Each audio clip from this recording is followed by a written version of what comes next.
We are at the office of Kelley, Charlotte, North Carolina. I've just sent a text message to Henry to let him know that I'm outside. We're going to go to lunch at Maddie's Diner, which actually I should go here and here, lunch with Maddie's Diner.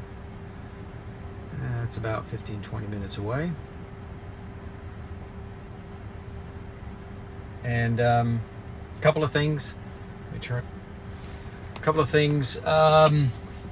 Upcoming conferences. There is the Built Conference in Melbourne. I'll be there. Any Enscape customers that want to chat about licensing changes or new features, upcoming features, send me an email and I'll send you a calendar invite. And we're doing 30-minute sessions.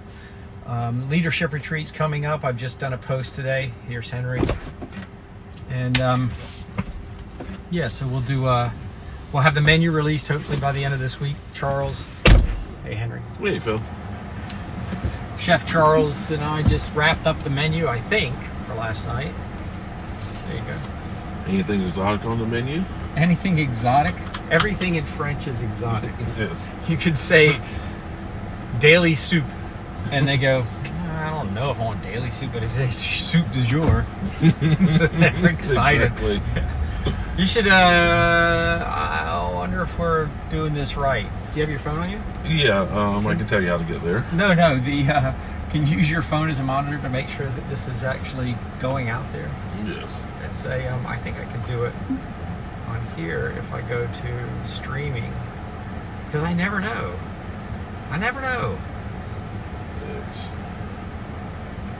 If you go to Tech and Tesla, see if it's I think it's working. The thing is that's confusing is Yes, Tech and Tesla is live. Oh, push it.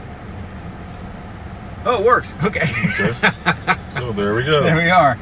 The bit that's confusing is there's not just one button to go live. You have to go to the camera icon. Yeah. And then from the camera icon you go live. And that's like I've got enough simple things in my head. Yes, that's one extra step too many. It's one extra simple thing. Yes. Which is confusing. So we're having, I think this is episode, I'm going to let the car drive so I can think. So you can think? This is Yes. episode 5, season 1 of Technologists and Teslas. And you are probably the original architectural technologist that I've known since the fall of '94. Yes. When you were the go-to guy in the College of Architecture at the University of North Carolina, because you were working at that time. You were working in the computer lab. Yes, when they had computer labs, because that's right. Because we didn't all have our own. We didn't why have would you our own have computers. Your own Why would you computer? have your own computer? Right. It's changing lanes. As long as we don't have to go on the highway. Yes. Oh, pay attention to the road. It does this now. Even though I've got sunglasses on, the It's self-driving doesn't nag, but I have to look up. Yeah. But sometimes when the sun's at a funny angle, it still nags. This is still kind of new to me. This whole Having a car self-driving. drive. Yeah. Yes. It's a little bit unnerving. Because Yes. I don't know. It's not like a person where I know that I can see what they're doing. And You can tell if they're paying attention, if they see Right. something. You can scream Right. at them to stop. Yeah. So so what's the technology side of things? I'm going to drive because it's going too slow. I want to get to lunch. Yes. What was the affinity for technology when you got to architecture school? So part of it was because I went to I guess it would be called a magnet elementary school. In where? In Winston-Salem, Okay. North Carolina. And this was back in, started there in '82, I think, in the second grade. Way back when I was in high school. Yes, when you were in high school, yes. And So 82, they had... 82, Yeah. they were one of the first schools to experiment with computers in the classroom. Right. And I was one of the kids that was responsible for rolling the computers were on little carts. Yep. And I was responsible for rolling the computers back into the storage room every day. Okay. So from that, I kind of... Your mom was a teacher. Mom was also a teacher at the time. Right. Yeah, she was a teacher at the time. We're sharing the road with the train right now. Yes. I might be able to. You can pass the train now. I didn't think I could cut in front of it. I wouldn't want to cut in front of it. So you were working with the computers early on? I was working with computers early on. I think our first kind of design program was something called Logo, which was basically a Cartesian coordinate system where you had to say... Windows or Mac? This was actually on a Mac. Okay. So that would have been Apple IIe's maybe? Or it would have been the original Mac, actually. Okay, original Macintosh. Yeah. So you had to enter basically the coordinates that you wanted to go. And you have to say like pin up, move the cursor up, X plus 4. Right. Y plus 5, pin down. Okay. Then move it, and you could sort of draw on it, and I always thought that was kind of cool. So yeah, that's kind of how I got. That's how you got started. Kind of got started in it. Mom being a teacher, she had access to a computer that she brought home during the summer. Nice. It was actually a Mac. I think she had it for like 2 or 3 weeks during the summer. Right, but that's a head start. That's a huge head start because, I mean, gosh, those things were like $4,000 unadjusted. Right. For inflation, so it's not an easy thing to afford. Yep, probably $12,000-$15,000 now. Yeah. So we had that for a couple of weeks. Then I think we ended up buying like a Texas Instrument Radio Shack computer that you hooked up to the TV. Like a TRS-80? Yeah, I think it was TRS-80. Yeah. Which I actually brought one off of eBay a couple of years ago, just to have. Because that's what we do. Yes. We buy old computers. I've got. I don't think it's an original Macintosh, but I've got one of the early Macintosh. The little ones that would sit on a piece of paper. Yeah. I think I got it from you. It doesn't work. It was going to be thrown away, but it had like the mouse and the keyboard. Oh yeah, it's a little thing. Yeah. And you just want it sitting on a shelf like an artifact. Yes. So that's kind of cool. Yeah. So you had an early experience with one of those. Had an early experience with one of those. I think I learned basic programming. Yep. Very fundamental basic, and kind of continued on to that. I always used a word processor even through high school when we were still doing typewriters. I used a computer and a word processor to type up papers. Oh my gosh. Yeah. Advantages. So fast forward to College of Architecture, University of North Carolina. Yeah, a little bit back before that, in high school, my senior year, I was on the yearbook staff. And we were laying out the yearbook manually, like pasting it up, like typing up stuff, sizing photographs, pasting it onto a board, and then sending that board off to the This would have been 88, 89, this spring would of have 89? been 90, oh, sorry, 91, spring 92. Yeah. Yep. So we were doing that, and then when I went to Brevard College before I went to UNCC. Okay. And I was on the newspaper staff, and they had Quark Express for the first time, which took that whole process, and it was completely digitized. And I was like, oh, this is amazing. Kind of continued on to that. Computer labs there. So you didn't start in architecture. You started understanding the technology side of it. Understanding the technology side. And the graphic side of it, and converting digital processes from analog processes. Yes. Okay. So that was kind of like a nice little transition into that. And then, when we got to the COA, we had much better computers. It was still in its infancy, though. It was still in its infancy, yes. I mean, we had an early... What was the Apple camera called? A Quick Take? Yes. It was a 1 megapixel photo. It was a 1 megapixel photo. Amazing. It could probably hold like 12 photographs on it. Right. Yeah. But that meant you could get your photos immediately into the paper that you were writing. Yes. As opposed to taking a photo with a camera, bringing it Bringing it in, yes, yeah. Having to scan it in. Oh, gosh. Yeah. Yeah, waiting for it to be developed, scanning it in. Yes. Oh, the photo's not good enough. Yeah, exactly. Rinse and repeat. Yes. So then I think it was... So it was fall of 94 is when we started at UNCC. Yes. part of working in the computer lab was just a work study thing to actually, right. To actually pay for part of my financial aid. Yep. So computer lab was kind of a natural choice for me. Right. Getting started in there. I think I did write the first, create the COA's first website. Yeah, websites weren't a thing you could just Websites start. weren't really a thing. You've always been curious about this. You're still my technical. If I'm trying to figure something out, I'll do 15 minutes of Google searches and then I'll text you. Yeah. And there's always been that curiosity. There's always been that, well, you could try to do it this way or try to put it together that way.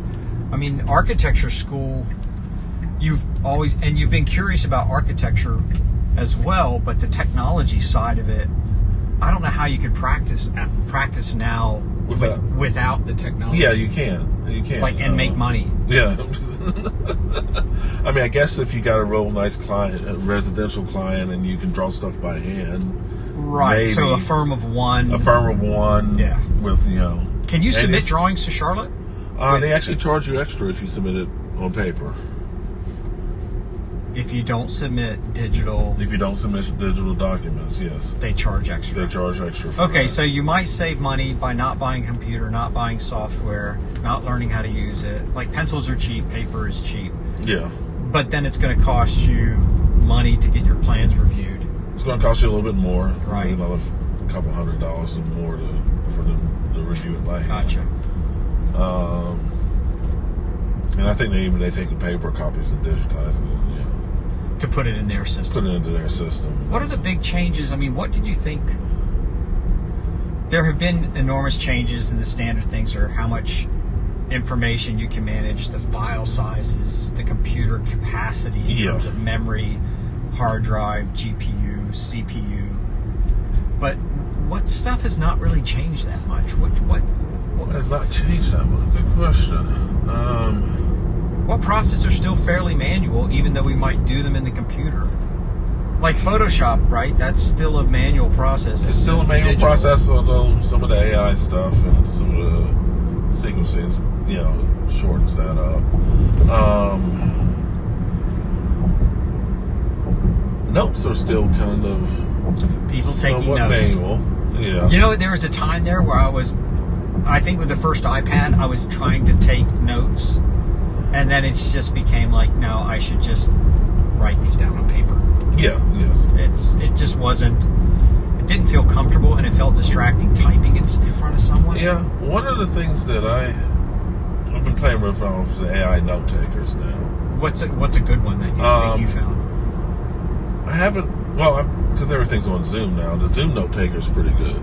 It gives me enough to make sure I'm not missing anything. You mean the way it just translates discussion to text? It translates discussion to text, and then it summarizes it for you. Okay, so the summary part of it. The summary part's pretty good. Does it break it up according to who's speaking? It does if you're, if it's like a true, one-to-one or a multi-party where everyone's on Zoom. Right. It's very good at that. If it's, if you've got a couple people in the room and a couple people on the Zoom, it sometimes gets confused on who's talking. Oh, if they're in the same room talking. If they're in the same room talking, gotcha. Yeah. But it gives you enough to. It's not something you're going to send out as a meeting report or anything, but it gives you enough to edit your notes and kind of summarize it and make sure you got everything. Right. Yeah. So on the technology side, you guys are a Mac-based firm. Yes. And it's still primarily Mac-based. It's all still Mac-based. We still have a couple of PCs, mostly for. We have one guy that's really good in visualizations and using Inkscape. Right. So he's using a laptop for that. We've got a PC just because we need to translate stuff into Revit. Okay, but you're primarily not a Revit-based firm. No. You might have some translation or some client issues where you need to work in it. Primarily, you guys use ArchiCAD? We use ArchiCAD for everything. ArchiCAD and SketchUp. From design, or you started SketchUp for design? It depends on who's leading the project. Some people will start directly in ArchiCAD. Others will start in SketchUp, and then we'll rebuild it in ArchiCAD. We prefer to start in ArchiCAD. Do you start with hand sketching, or is it mostly digital at the beginning? It's mostly digital at the beginning. Okay. Yeah. I don't think anyone, except for the owner, he does stuff in PowerPoint, but yeah. Right. That is still a tool of communication. I'm just going to make a loop so we can keep chatting. Yeah, there. that is his prerogative. Yep. Well, there you go. He's the owner. But yeah, everything quickly goes into ArchiCAD. Are any other so pretty much digital, starting in SketchUp or starting in ArchiCAD? Yeah. Using Enscape to visualize. Yes. And you just don't feel any pressure to go to a PC-based workflow. No. You get your work done as it is. We get the work done as it is. We don't really have problems with consultants, right? Because we'll send them either an IFC file, which is enough for them to work off of, right? Or we'll take the IFC file and there's an enhanced process for converting over to Revit files, and we'll send them the Revit files. Okay, so you might send them a better starting point. We send them a better starting point, and that seems to work. We never had to do sort of true collaboration with another firm, right? Or with another architecture firm where we're trying to work in the same model. Oh, in the same architectural file. Yeah, in the same file. So Gotcha. we've never had that problem. So yeah, it kind of works. We've got the niceness and ease of the Mac to use. Yeah. Look, I really, back when they had, you and I still use Mac since the 90s. I really liked the Intel-based Mac with an NVIDIA GPU. It felt like I just had the best of both worlds. I could do all my stuff on that Mac side. I could use Revit and virtualization. And if I had to reboot, it was 30 seconds away, and that was great. And they just went away, and I mean, I've got I think a M2 series now. Yeah. But it just is what it is. I can't run Revit anymore on the Mac without virtualization, and if I do that, I can't run Enscape, so I don't. Yeah. I just carry around 2 laptops. I've always been looking at sort of a desktop VDI, desktop as a service. Right. Is it there yet? I'm not sure. One of the problems I always have is just pricing. You can get a trial for 1 seat, but then they want you up to 20 seats in order to continue it. Yep. And I just haven't had enough time to play around with it to see if it's there, because there are some companies that are doing where they'll give you dedicated GPUs in the. I find the processing is fast, but the frame rate to my desktop is just not what you'd expect out of a user-based experience where the compute is right at your knee, and it just feels a little slow and distracting. Yeah. Watch this, they're going to go. Yep, they're going to go. That's all right. I'm going to let you go. Don't smash the front end of the car. Are you guys using any AI-based tools now? I mean, don't give anything away that's super secret business sauce. Nothing that. But is there something compelling on the AI side? I have not found anything completely compelling other than the note-taking stuff. Right, which isn't visual. That's very handy. And that was with Zoom? That was with Zoom. Okay. There's another one, I'm drawing a blank on the name of it, that I've used before. It was actually pretty nice. It's still on trial. Okay. But you guys aren't doing any sketch to rendering? We're not doing sketch AI to rendering. No. Okay. You just have people? We have people. We'll use Upcodes with their AI to basically, you can ask questions in plain English and it will give you the code references. Okay. It's called Upcodes. Upcodes, yeah. That's been handy because it just saves you from. You always want to make sure you're always hitting the right codes, and you kind of got an idea of what you actually need to look at, but there always is some code that you may have. And which code does that work with? It actually works with. a lot of codes. They have North Carolina building code in there. Okay. They have IBC, and then they have, a lot of jurisdictional codes are in there. So it's been pretty. Okay, neat. so you're not just limited to a national code. No. And I don't find stuff sometimes that I miss, like there was an addendum or a note, or actually it was legislation that wasn't in the building code, but it found that and mentioned it to me to look at that because the legislation overrode the building code. So you can ask a regular I can ask a plain English question.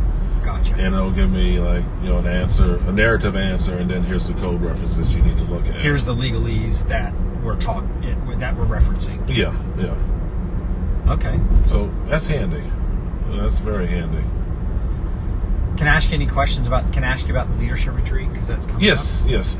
Well, it's not your first leadership retreat. No, it'll be my third one. Right. Yes. And that's been going on a while. What was the obviously if you haven't been before, you don't know what to expect. What was the thing that made you want to come back? How relaxing it was. How Right. It was not like a conference where you're always on, where you're always having to sort of pitch your company or tell people what you do. That sort of you kind of get. You didn't have to step into that business mode of networking and trying to. You can network, but but it's a little bit more relaxed. The fact that it was in a different environment as opposed to like a hotel, right? And you didn't feel, just way more relaxing. I like the guided meditation that Randy does to help you sort of think about that. And then I like the fact that it's not, because there's not, companies, you can actually sort of start to talk and ask questions, and you kind of get a peer group where you're able to speak a little bit more freely. Gotcha. So, people that have similar stresses kind of sharing that experience. Yeah. You introduced a term that I did not know existed. That is the reason we do the offsite on Monday, and it's called deposturing. Yes. Which is why it's why we don't do the fun offsite. It's why we don't do it at the end of the week. It's because it sets the tone. But this concept of deposturing. Yeah. Could you speak to that? Where did you hear this term? I don't know exactly where I heard that term. It may have made it up. It may have just completely, I may have completely made it up. But it is kind of this idea that, like I said, when you're at a conference, you're always kind of,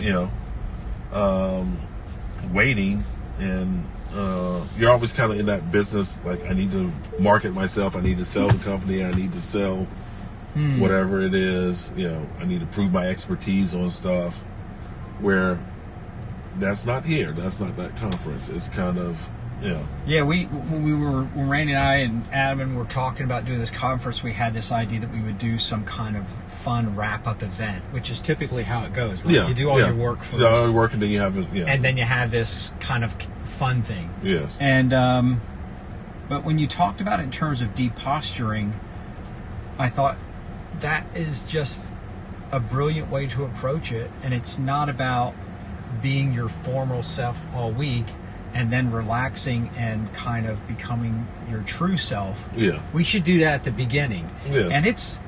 And for those of us who work indoors, when you get riverside and get in a kayak and sometimes the shirt comes off, those of us who are pasty or out of shape, it shows. Yes. And nobody's wearing a Rolex watch on a river. Yes. And so it's kind of a chance. It's like, it's hard to be the formal shield up version of yourself when you're wobbly and getting in a boat. Yes, exactly. There's no graceful way past the age of 20, there's no graceful way of getting in and out of a kayak. Yeah, so that's the reason that we do the offsite event right at the beginning. And I think it sets a good tone. And that was, I think the credit goes to you for that, because I hadn't thought about it in those terms. But the Yeah, idea, I mean, the fact that you hold it at a summer camp, well, yeah, that's different. Right. That is very different. it is very much unconference. And it's not, like I go to this food co-op conference every year. Okay. And it moves from city to city, and it's great to see, different food co-ops in those cities. Right. But you're always kind of constantly on Yeah. where, this is something different. And that's fine. Yeah. Yeah. It puts you in a different mindset. So, yeah. Right. Yeah. But doing that at the beginning, getting in that mindset of deposturing, Yeah. it's a good way to start a week with Yeah. peers. So thanks, Henry. Yeah, no problem. We'll take some photos of Maddie's and post these Cool. to the feed as well. We've been going to Maddie's for a long time. Yeah, it's a long time. Yeah. All right, everybody. I think I'm going to figure out how to stop this. Thanks, Okay. Henry. Cheers. Love you, buddy.